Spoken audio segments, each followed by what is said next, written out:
زۆر سپاس دکتۆر جان بۆ بابەتە بەسوودا هیوادارم ئەم خانەیە بێتەوە خانەیەک بۆ زیندوکردنەوەی مێژووی نەتەوەکەمان بۆ زیندوکردنەوەی گیانی کوردایەتی. ئێستا کاتێەوەی هەمومان بەیەکەوە هەندێک بە دیقەتەوە بەدڵ سەیری وێرانە بکەن. ئەو وێنانە ئەرشیفی هونەرمەندێکە کە منێکێکم لێرە لە شاگردەکانی و مامۆستا خۆشەویستە بە ئەواتەوە من ڕۆژە لە ڕۆژان توانم لە ئاستی گەورەی مامۆستا نامدارە کە نەوەیەکی پێگەین لێرە بۆ خزمەتی نەتەوەکەیان نەوەیەک کە توانیانە خزمەت بە مۆسیقا یعنی ژێرخانێکی هونەری گەورەش سەردەستی و مامۆستا نامدارە خۆشەویستەیە کە کاتی خۆی لە مناڵانی قوتابخانەی بێخودی سەرەتایی حەزەکەم مامۆستا نامدار خۆی ئەگەر کورتەیەک باسی ئەو هەر لە شوێنی خۆشەوە بێ ئەسایی و ئەگەر دوش فەرمێ گەورەمان کە بێتە ئێرە وی باسی مێژووی وێنانەتان بۆ بکاو ئەو چالاکیە نەتەوایەتی کە کاتی خۆی ئەو بەڕاستی تۆمارکردنی و سرودانە خۆی زۆر گەورەیە. چاپڵەیەکی زۆر قایم بۆ مامۆستا نامدار خەرەداکەن.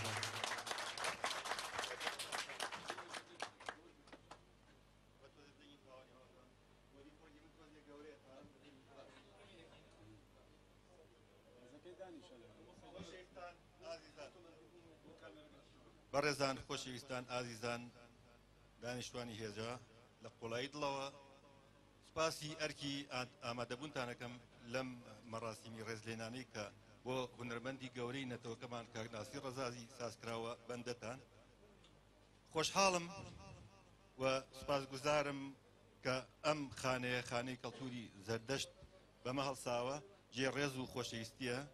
و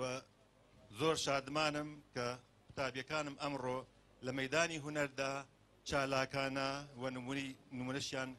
کە کاکە جەزایە ئاوا چالاکانە کارەکەن و کاک پەیجۆرش کە لێرە ئامادەیە و زۆر لەوانی تریش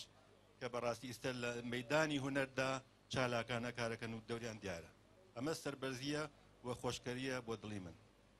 تیپی مۆسیقای مناڵانی بێخود دامەزرا لە ساڵی 1970 بەو نیازەی کە مناڵ پیاوی دوا ڕۆژە ڕۆژی میلەتەکەمان ئەگەرمانێ بەرەو پێشی بەرین ئەبێ لە مناڵ و دەستکەین بە پەروەردەیان بە گیانێکی هونەری بە گیانێکی کوردایەتی بە گیانێکی لە خۆبردن و خۆشەویستیەوە توانیمان تیپێک دروستکەین بە ناوی تیپی مۆسیقای مناڵانی بێخود لە قوتابخانەی بێخودی سەرەتایی کە ئێستا قوتابخانەی مەڵکەنی بنەڕەتی پێڵێن لەم کۆڵانە شایە بڵێن. توانیمان لە کۆرسی یەکەمە چل قوتابی وەربگرین و فێری ئامێری مۆسیقایان بکەین بە ڕێگەیەکی هونەری و بە نۆتەی مۆسیقا. دوای ئەوەش توانیمان کۆرسی دووەم و سێم بکەینەوە کە ژماریان زیاد کرد نزیکی 70-80 قوتابی بوون. تیپێکی مۆسیقامان لێ دروستکردن و پاش پشووی هاوینی یەکەم کە دەستمان پێکرد هەموو ڕۆژێ پرۆڤەمانە کرد جگە لە هەینی پشووی ئێمە بوو و لە ڕۆژانی دەوامیشە تەنها ڕۆژانی هەینی داوامانە کرد هەموو بەیانێکە هەتا دوی نیوەڕۆ توانیمان بە ماوەیەکی زۆر کورتدا بەشداری بکەین لە چالاکی ڕۆژی مۆسیقای جیهانی لە هۆڵی چالاکی قوتابخانەکان و بۆ یەکەم جار بوو لە مێژووی بە شانازیەوە لە مێژووی هونەری مۆسیقای سلێمانیە و توانم بڵێم کوردستانی باشووریشە کە تیپێک دابەزێ لە 40 ژەنیار پێکهاتە بێ کە 20یان کەمان بێ و ماوەی 4-5 مانگیش بێ دەستیان کردی بە پرۆڤە و فێربوونی مۆسیقا. توانیان زۆر بە سەرکەوتوی چەند پرۆگرامی پێشکەشکردن ئەمە زۆر هانیین و بەردەوام بووین تا بە ماوەیەکی کورت توانیمان چەنەها چالاکی پێشکەش بکەین لە ناو شاری سلێمانیا و لە میهرەجانەکانە بەشداری بکەین لە میهرەجانی زانکۆی سلێمانیا و میهرەجانەکانی ترکە لە سلێمانی کراوە و وای لێها بتوانین کە چین بۆ تەلەڤیزیۆنی تەئمیم کەرکووک و لەوێ چەنەها پرۆگرامی گۆرانی و مۆسیقا تۆمار بکەین و توانیمان پاژماوەیەکی کورتیش شریتێک تۆمار بکەین لە ستۆدیۆی تیپی مۆسیقای مەولەوی و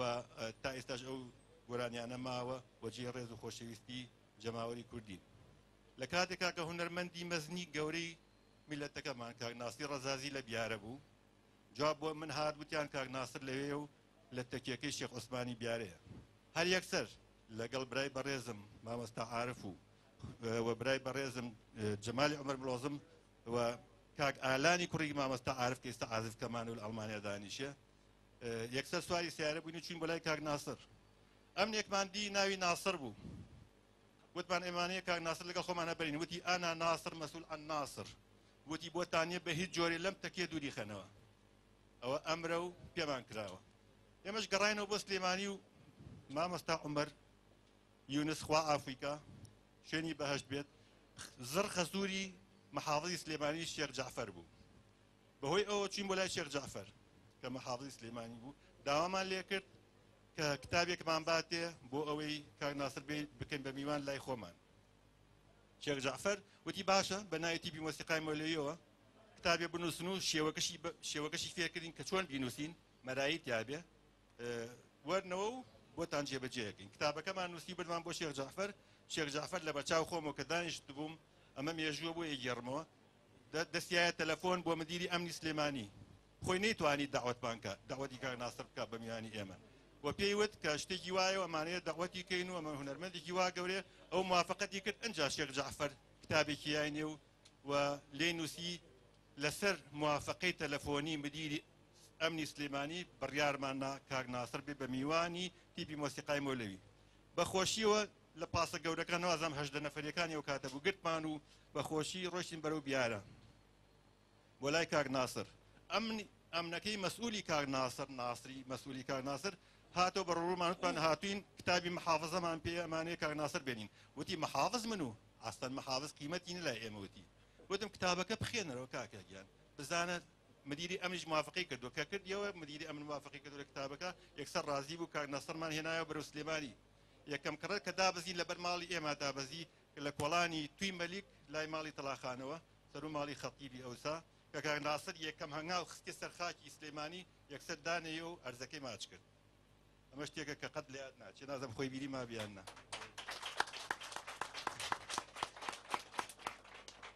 ئەوە نە مشتاقی شاری سلێمانی و هونەری سلێمانی بوو تەمان یەکسەر ئێتر ماوەیەکی زۆر لامان بوو یەکسەر دەستمان کرد بە پرۆڤەکردن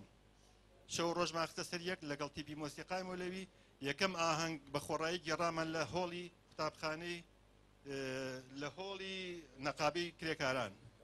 جەماوەری سلێمانی ناسی ڕەزازیان ئەناسی بەڵام بەهۆی ئەوەی کە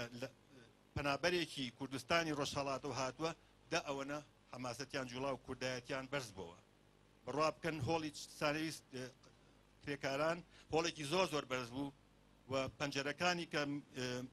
هەوایەکانی تیابوو زۆر بەرز بوو خەڵق بەو پەنجەرانە سەرەکەوت و هاتن لە پەنجەرەکانەوە هاتنەوە خوارەوە بۆی کاک ناسر ببینن بە گیانێکی کوردەواری نەک هەر بۆ هونەر بەتەنیا بەڵکو بەڕۆحەتی کوردێکی کوردستانی ئێران بین ئاهەنگی کەمان بۆ گێڕا لە قاعەی حەسیب ساڵە کە ئێستا وازە سلێمانی پاڵاسی پێڵێن دوایی کاک ناسر بردمان بۆ شەقڵاوە لەوێ ئاهەنگمان بۆ گێڕا لە دووهۆک ئاهەنگمان بۆ گێڕا جەماوەرێکی زۆری سەرسام کرد و خەڵق زۆر حەماسەتی جوڵا هەتا لە دووهۆک چەنەها گەنجی لەسەر گیرا لەبەرەوەی کاک ناسر کە گۆرانی کوردی وشتی سیاسی ئەوت بۆنی سیاسی لێهاو ئەوان کردیان بە هیتاب لە قاعەکە هەمویانیان گرتن کاک ناسر چوو بە لای محافظی دووهۆک وتی هەتا ئەوانە بەرنەی من لێرە ناڕۆمەوەی تر باش بوو بە قسەی کاک ناسریان کرد و ئەو گەنجانیان هەموو بەررا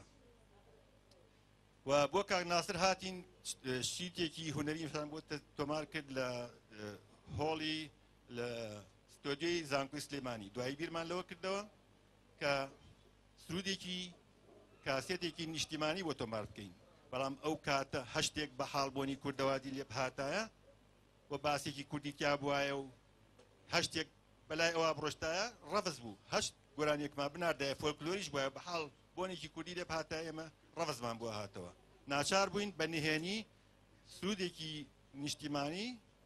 هەمووی سرودی سیاسی و گۆرانی سیاسی تۆمار بکەین بیرم لەوە کردەوە کێ ئەمە بەمە هەڵسێ باشە من خۆم لەو کاتەشا سەرۆکی تیپی مۆسیقای مەولەوی بووم و لە تیپی مۆسیقای مەولەوی ستودیۆیەکی باشمان هەبوو بۆ ئەو کاتە بەڵام ئەوەم زۆر بە خەتەرزانی بۆیە هەڵم بژات کە مناڵ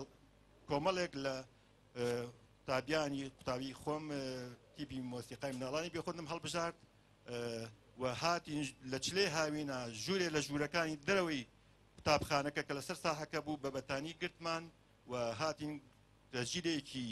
گرۆندیگی دیکە چلی هی هەمەی ئاسنگەر هێنامان کە میکرۆفۆنێکی هەبوو میکرۆفۆنەکەش یەک لای ئیشەیە کرد لە ناوەڕاستی هەمومانە دامان ناو دەستمان کرد بە تەجیرکردنی ئەو سرودانە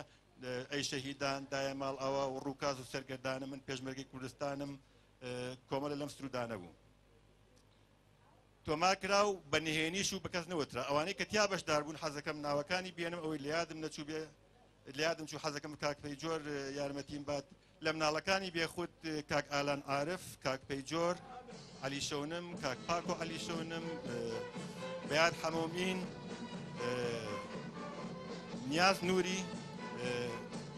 لەوانی تر ئۆکۆردێن کارزان قەرەداخی لاوک لەتیف جەباری حاجی مەحموود کەم دارای عەبدوڵڵا شەریف لەگەڵ سۆرانی حەمە شەریف کێکم لات چووە دانا ئیقا شێرکۆی ئیقا نەبەست تاهیری ئۆکۆردێن کە کیبۆردیشی لێیە و لە گەورەکان پێویستم بە کۆرس بوو هاتم چەند دووسێ کەسم لە گەورەکان هەڵبژار بووی بن بە کۆرس لەوانە محمود حەمەسەعی گۆرانیبێژی مۆسیقای مەولوی جەمال ئیبراهیم حەسەن گۆرانیبێژی مۆسیقای مەولوی سالاری برام کە دەورێکی زۆر گەوری تیابینی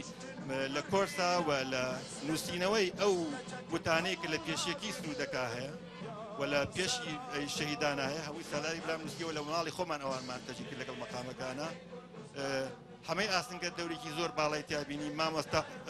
عارف وەکو حرەسێک بە دیارمانەوە بوو مامۆستا جەمال عومەر ملۆزم مامۆستا ئەنوەر عومەر یونس ئەمانە وەکو حرەسێک بە چوادۆری مەکتەبەکە ئاگاداریانیان ئێعازیان یانە بە نهێنی تۆمارمان کرد و کاتێ بڵاومان کردەوە کە کاک ناسر گەڕایە بۆ کوردستانی ڕۆژهەڵات و بۆ شێوە بڵاومان کردەوە کە ئەم سرودانە لە کوردستانی ڕۆژهەڵات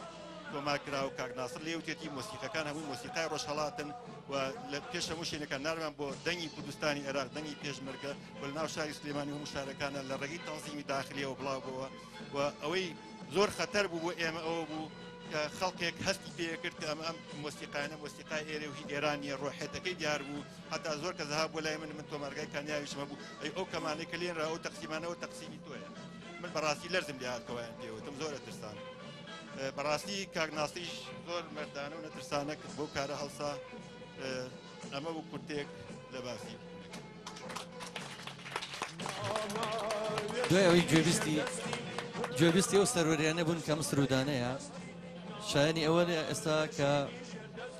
ئێمە لای خۆمانەوە خەڵاتی ڕێزێنان پێشکەش کاک سەڵاجە مەڕۆ ئیشمان پێێتە مامۆستا نامدارجان کە فەرمیتەوە دوای ئەوەی گوێبیستی ئەو سەرۆریانەی مامۆستا نامدار بووین تەمان ئەو سرودانە من ناوم ناوە ئەو سرودانی کە هەوێنی ڕاپەڕین بوون هەوێنی شۆڕشەکان بوون ئەوە خەڵوز بوون بۆ شۆڕش کە ئەو شۆڕشە بەردەوامی پێیرا بەو سرودە شۆڕژێرانە داوا لە کاک هونەرمەندی دێرینی شارەکەمان کاک سەڵامەتجی چەپڵێ بە کاک سەڵاحەکەین چەپڵێکی بێت کە ئەو خەڵاتەی ڕێزەنانی کە ئێمە ئامادەمان کردووە کە وەکو خوێندکارەکانی ئەتوانم بڵێم هەمومان قەرزاری مامۆستا نامداری وەکو هونەرمەندانی مۆسیقی ئەم شارە داوا لە کاک سەڵاحەکەی خەڵاتەکەی پێشکەش بکات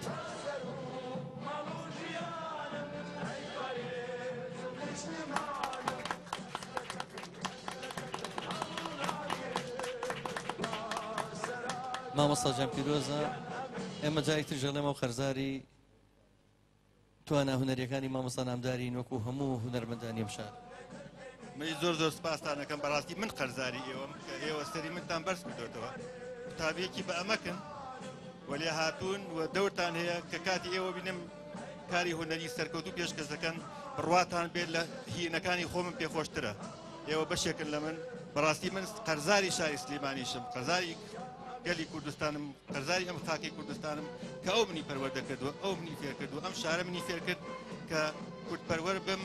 و گیانی خۆم لە پێناوی کورد و کوردستانە بەقت بکەم من قەرزاری شاری سلێمانی و کورد و کوردستانم زۆر سپاس